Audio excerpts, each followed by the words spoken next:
On this episode of ResiWeek, Dish helps integrators cut the cord, CEDIA has a national awareness survey, and is energy management the next big thing? All this and more on this episode of ResiWeek. The network for the AV industry. What are you listening to? This is AV. This is AVNation. This is AVNation.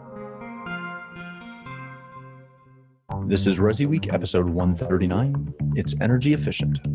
Support for AVNation is brought to you by SDVOE, the platform for networked AV, and by Christie Digital. Welcome to ResiWeek. This is your weekly wrap-up of all the latest news and stories for the residential AV industry. I'm your host, Matt D. Scott for AVNation.tv, and today I'm pleased to be joined by Vin Bruno. He is the CEO of Reva. How are you doing, my friend? Terrific. Thank you for having me on. Thank you so much for being here. And we have Arlen Schwager. He is the managing editor of CE Pro. How are you, sir? I'm great. It's Friday. Thanks for having me on, Matt. It is. We're sneaking a show in early because I'm actually going on vacation next week. Very nice. Yeah. We'll see. We're taking the kids for the first time, so it'll be an adventure. Where are you going? We're going to the Muskokas, so north of Toronto, cottage country. Hopefully we'll catch some leaves, turning, and I'll play some golf and not get in trouble from my wife. We'll see how that goes. All right, let's kick this right off. Sorry? Said enjoy it. I'm hoping to. Right now the forecast is for rain, so we'll see what happens.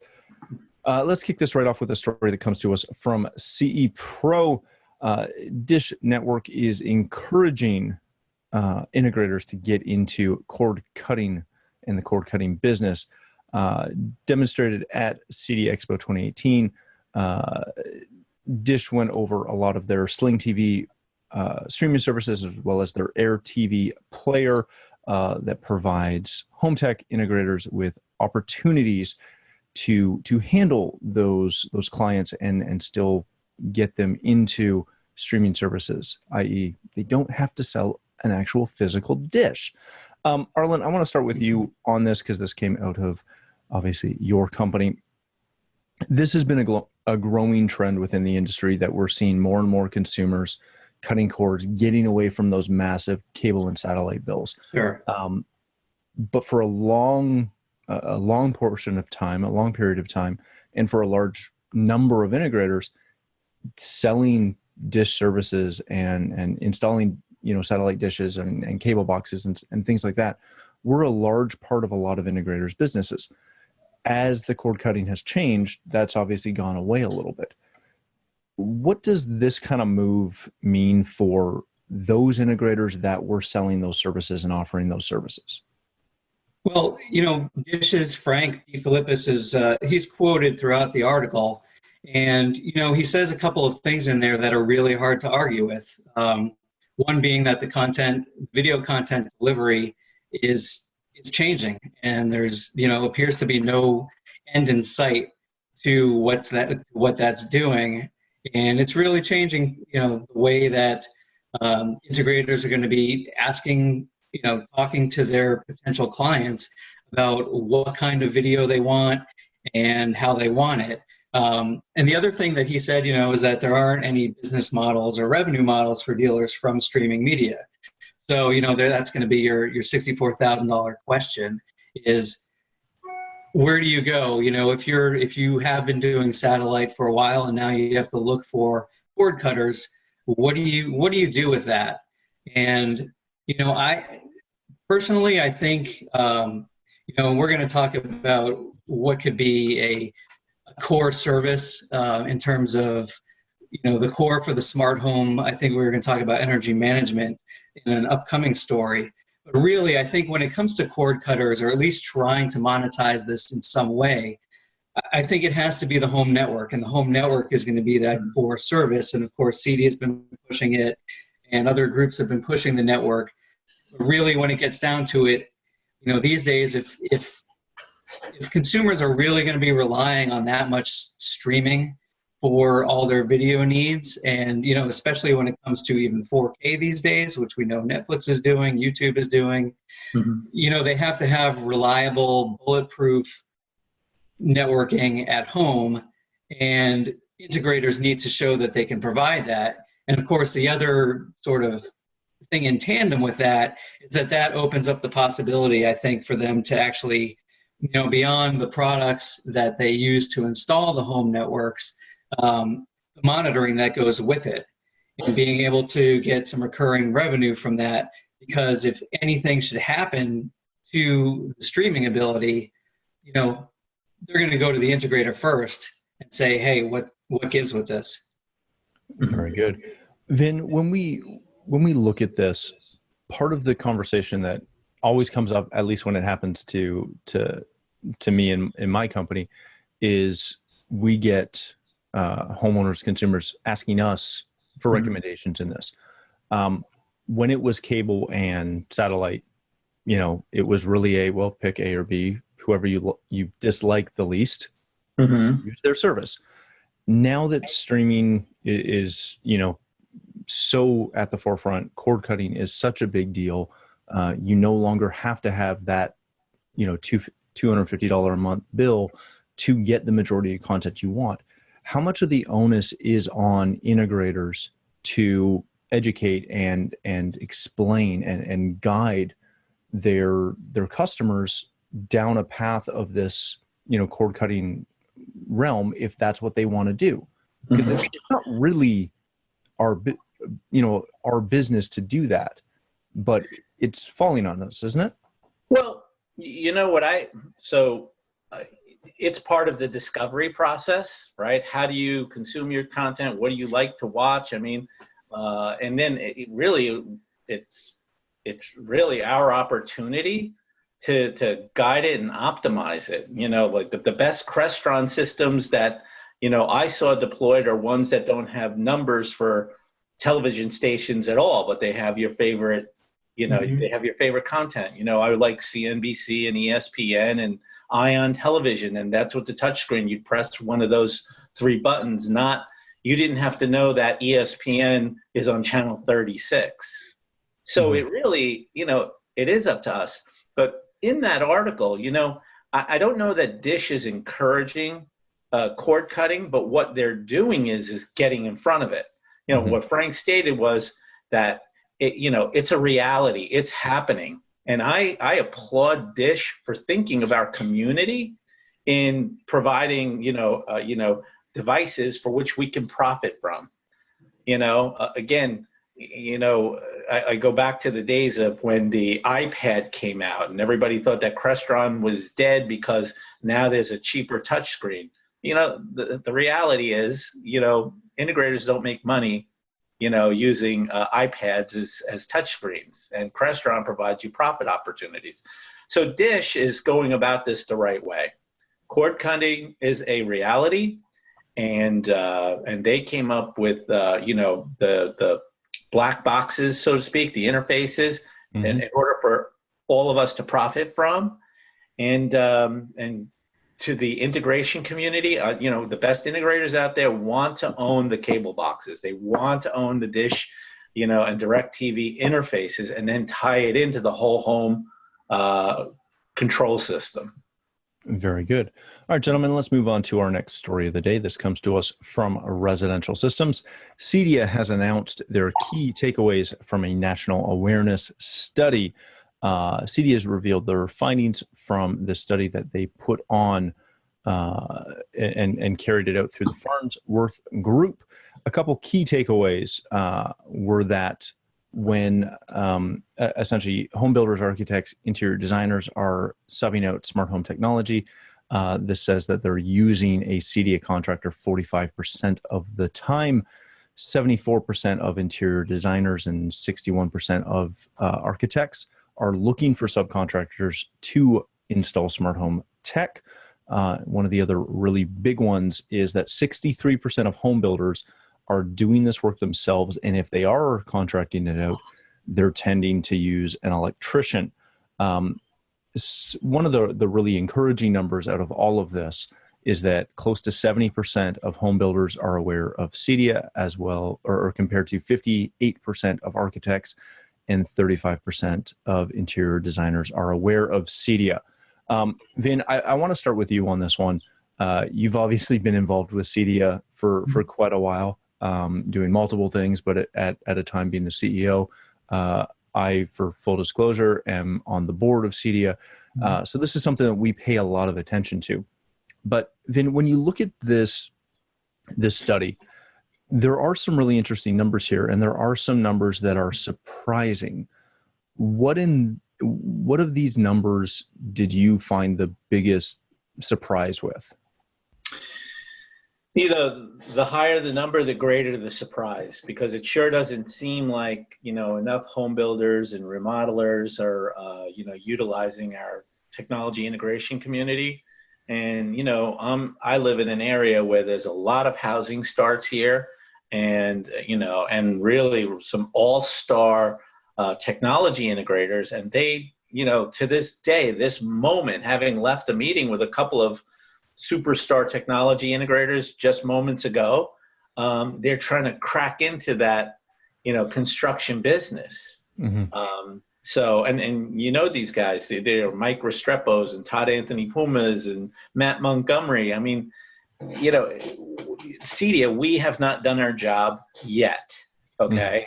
Mm-hmm. Now, the other thing is, what tech, is that study referring to? Are we talking about automated, door locks and doorbells? Because I highly doubt that we're talking about, full-blown control systems.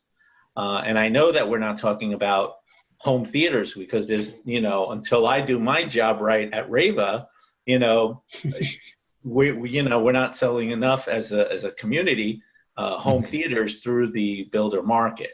So yeah, a lot of those numbers are striking. So I wish that I had the information about what technology we were referring to. Yeah, very good. Arlen, when you look at this, and we talked kind of preamble to the show, just about some of these numbers and some of the situations. That is always the biggest concern, though, is that we don't usually know what is referred to and what the technology is that they're referring to when they say that they're installing it or they're looking to use a CEDIA member for. When you look at these kind of reports, knowing that we don't know what those numbers are directly, correlated to, where do you find the accuracy of these, kind of reports? Where's the validity in them?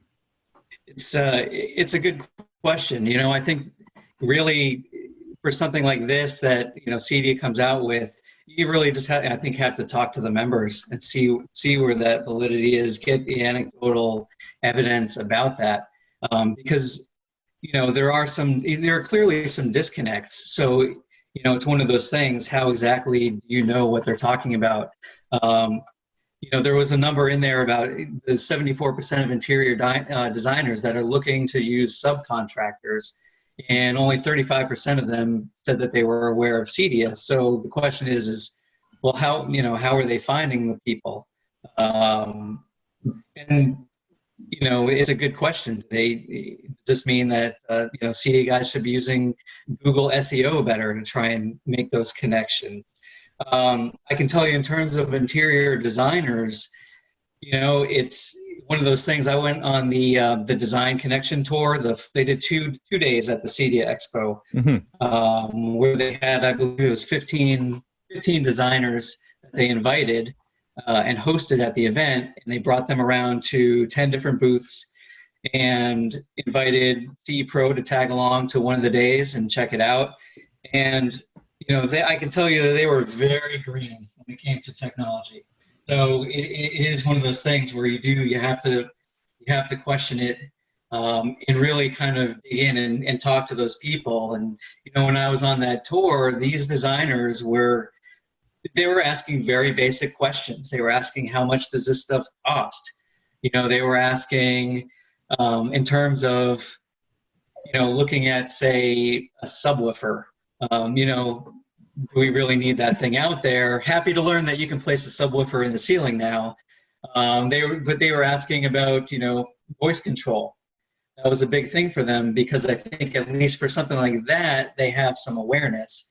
But then there was a whole lot that, they need to understand that the integrators, you can't just slap voice control and say it's a smart home. There's work to be done to make it actually do what consumers want it to do. So, they were very impressed when they were at the Lutron booth, and, it was integrated with Josh AI and the audio system and the shades. And so when they came in and someone gave a voice command, everything worked like magic. And, you could see the designers' heads were kind of turning at that as a big wow factor where, we've known about that kind of thing being able to happen, the voice control obviously being added now, but for that kind of thing to happen for years. So, the question is where are the designers getting their information and how much are they really able to talk to their consumers about potential technology and then bring those projects to CE pros. And, if 74% are looking to subcontractors, how are they going to then find those integrators if only 35% are aware of CEDIA and they even know, what kind of key phrases to Google when it comes to that? Well, and I think that's really you're hitting on the biggest point of all of this is awareness of CEDIA is good. The local awareness, for example, of my company in my city is better, but developing those relationships is likely needing to be paramount. Getting to a position where you have a good relationship with a builder or an integrator or an architect is key. And, I think a lot of times the messages get, shifted and not presented very well, right?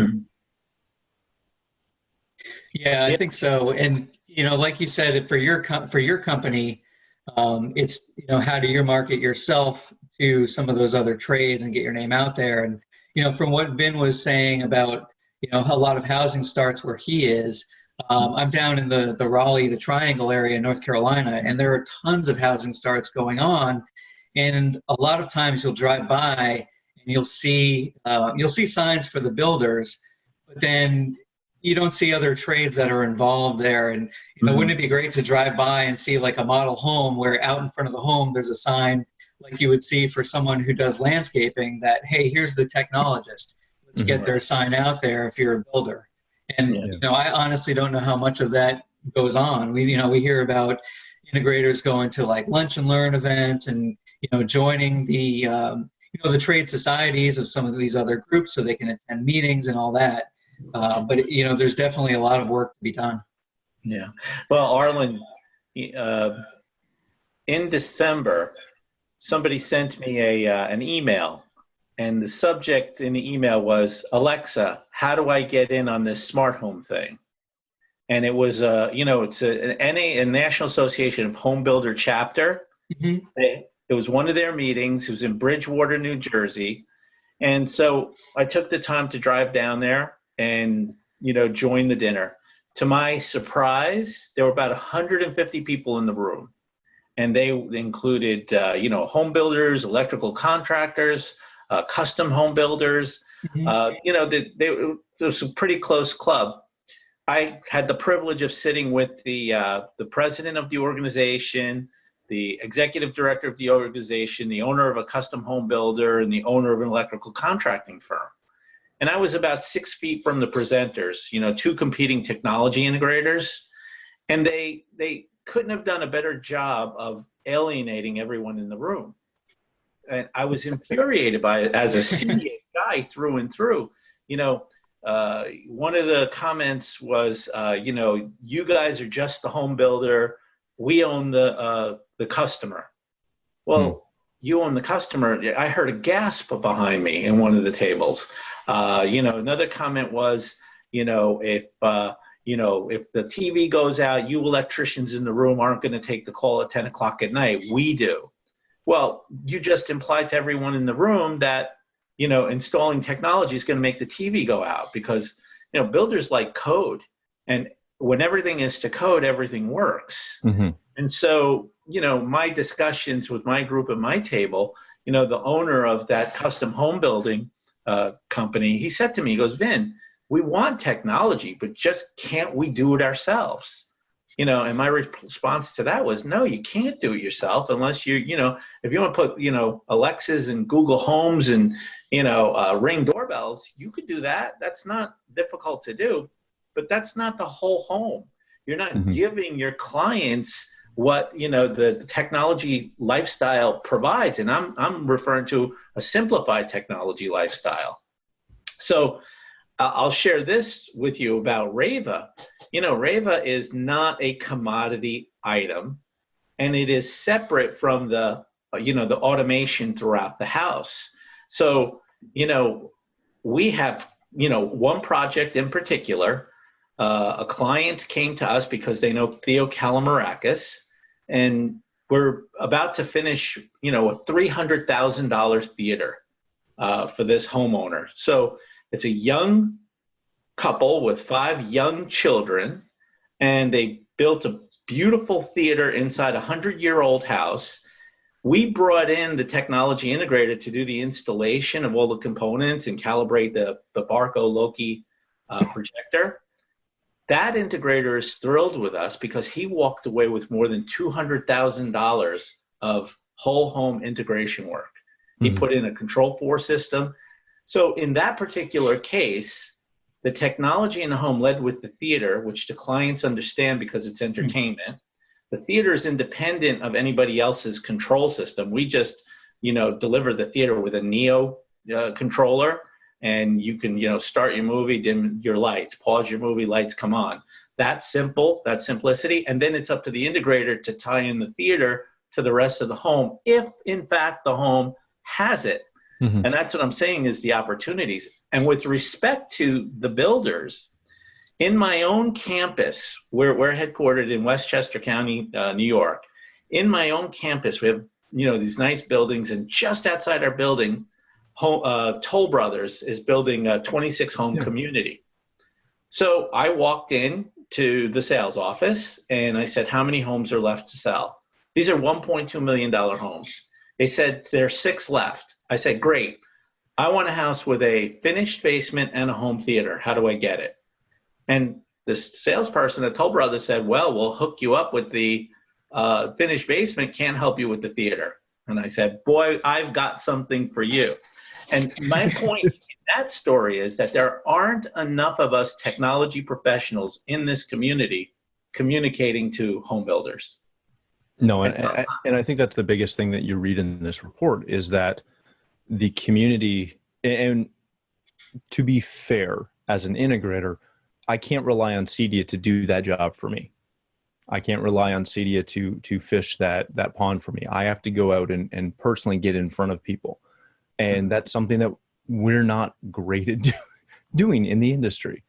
So it's very encouraging that there's a lot of opportunity out there. We'll go with that.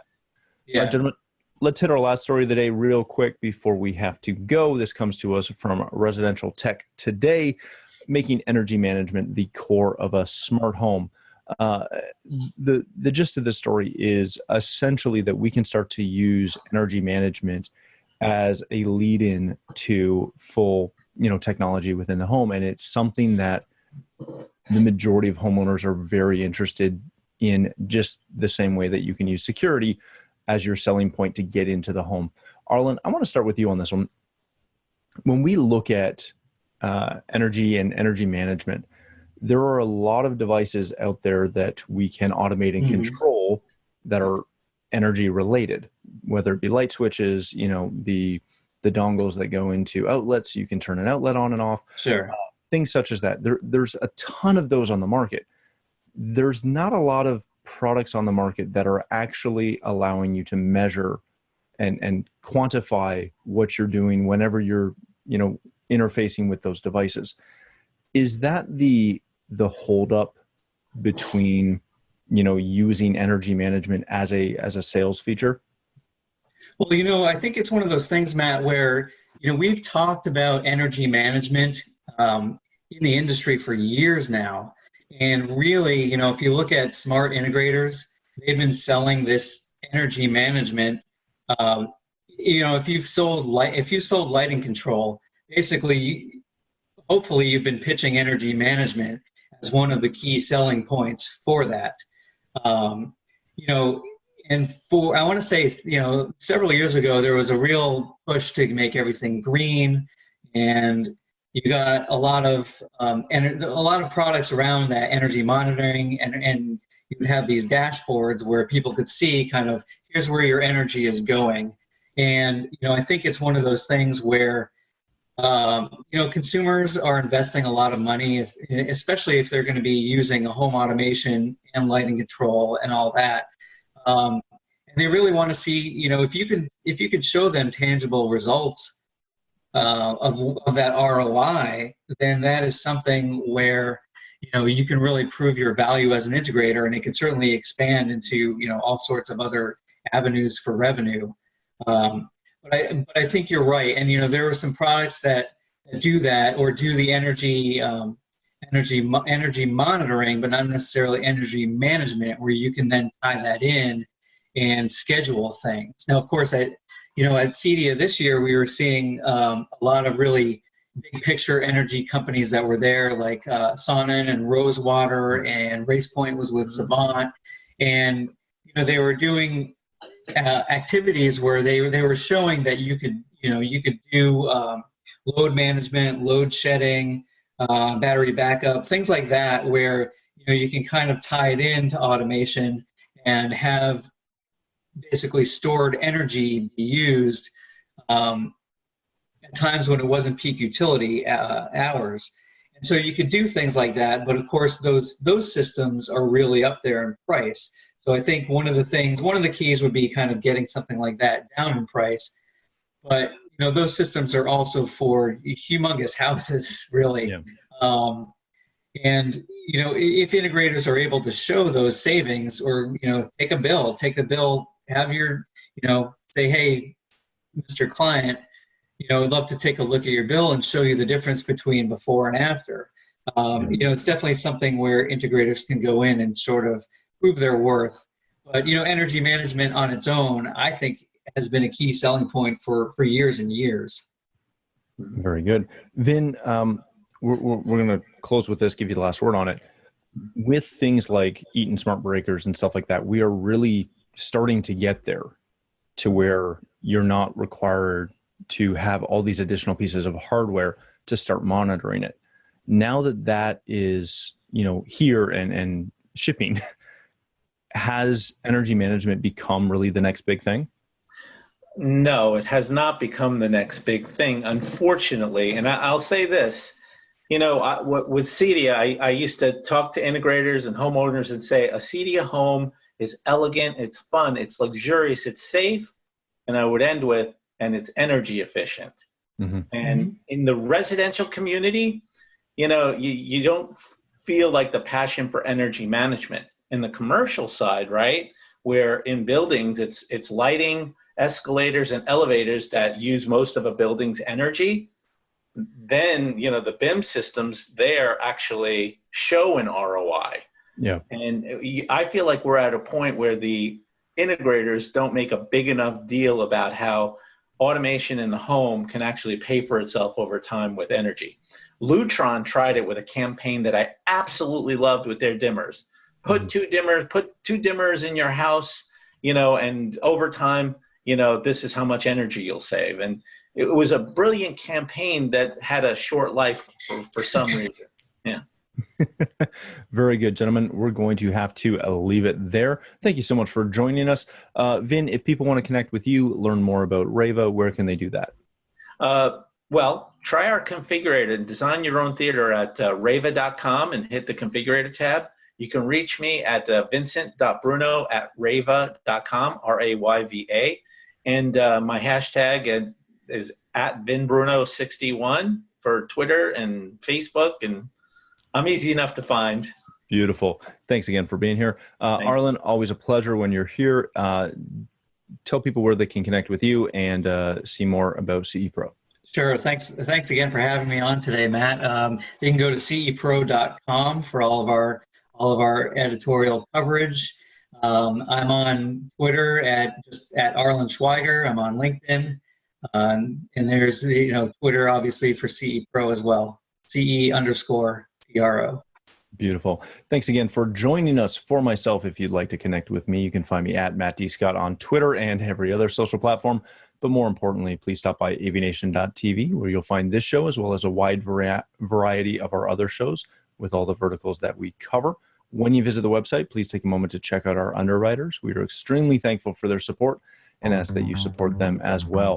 Thanks again for watching. That's all the time we have for this episode of ResiWeek.